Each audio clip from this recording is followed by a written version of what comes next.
एक बार एक राजा ने दो लोगों को फांसी की सजा सुनाई। फांसी का दिन तय किया गया और तब तक के लिए उन दोनों को एक काल कोठरी में डाल दिया गया। जब फांसी का दिन करीब आया तो उन दोनों को उस काल कोठरी से बाहर निकाला गया। उन्हें फांसी के फंदे तक लेकर गए और सारे लोग देख रहे थे और उन दोनों की आंखों के सामने उनकी मौत खड़ी थी। दोनों के सामने फांसी के फंदे लटक रहे थे। उस राजा ने उन दोनों से पूछा, अगर तुम्हारी कोई आखिरी इच्छा है तो बताओ। पहले आदमी ने कहा, मेरी कोई आखिरी इच्छा नहीं है। दूसरा आदमी से पूछा गया, क्या तुम्हारी कोई आखिरी इच्छा है? वह आदमी जानता था कि राजा के पास एक घोड़ा है और राजा अपने घोड़े से बहुत प्यार करता है। उस आदमी ने कहा, मैं आपके घोड़े को एक उड़ने वाला घोड़ा बना सकता हूं। मेरे पास एक ऐसी विधा है जिसकी मदद से मैं आपके घोड़े को एक उड़ने वाला घोड़ा बना दूंगा।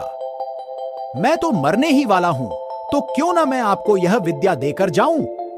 दरअसल वह आदमी जानता था कि राजा अपने घोड़े से बहुत मोहब्बत करता है। यह सब बातें सुनने के बाद राजा ने कहा, क्या तू सच में ऐसा कर सकता है? उसने कहा, हां, 1 साल के अंदर मैं आपके घोड़े को उड़ने वाला घोड़ा बना दूंगा। राजा को लगा, अगर सच में यह ऐसा कर सकता है तो मैं दुनिया का इकलौता ऐसा राजा बन जाऊंगा जिसके पास उड़ने वाला घोड़ा होगा। राजा ने कहा, अगर 1 साल के अंदर तू ऐसा नहीं कर सका तो? उस आदमी ने कहा, तो आप मेरी गर्दन धड़ से अलग कर देना। राजा ने बात मान ली और 1 साल के लिए उस आदमी को रिहा कर दिया गया। यह सब होने के बाद जो पहला आदमी था जिसको फांसी होने वाली थी, उसने उस आदमी से कहा कि तूने झूठ क्यों बोला? तू जानता है कि ऐसी कोई विद्या नहीं है, तो तूने यह सब ढोंग क्यों रचा? उसने कहा, मैंने अपने आप को 4 संभावनाएं दी। पहली, घोड़ा बहुत बूढ़ा हो चुका है, क्या पता 1 साल के अंदर या 1-2 महीने के अंदर ही मर जाए। दूसरी, राजा भी बहुत बूढ़ा हो चुका है, क्या पता राजा खुद मर जाए। तीसरी, क्या पता इस 1 साल के अंदर मैं खुद मर जाऊं नेचुरल डेथ से। और चौथी, क्या पता मैं घोड़े को सच में उड़ा दूं, घोड़े को मैं सच में उड़ना सिखा दूं। दोस्तों, हमें इस कहानी से यह सीख मिलती है, जिंदगी संभावनाओं का खेल है। जिंदगी में आप सफल होंगे या नहीं होंगे, यह भी एक संभावना है।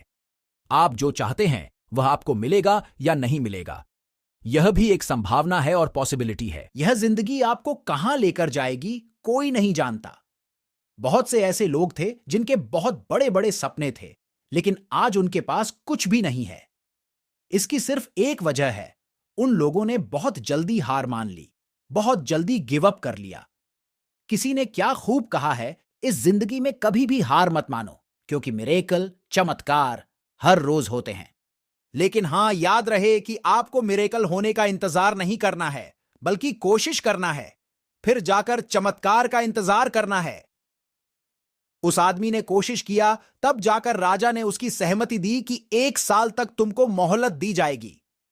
इस तरह दूसरे बंदे ने कोशिश ही नहीं की तो उसको फौरन फांसी की सजा सुना दी गई। तो आप समझ गए होंगे मैं कहना क्या चाहता हूं, पहले कोशिश, उसके बाद चमत्कार का इंतजार। तो दोस्तों, आपको यह best educational story in Hindi कैसी लगी, आप मुझे कमेंट करके जरूर बताइए। इसी तरह की हम और भी कहानियां लाएंगे। आप उन्हें सुनने के लिए हमारे चैनल को लाइक और सब्सक्राइब करें।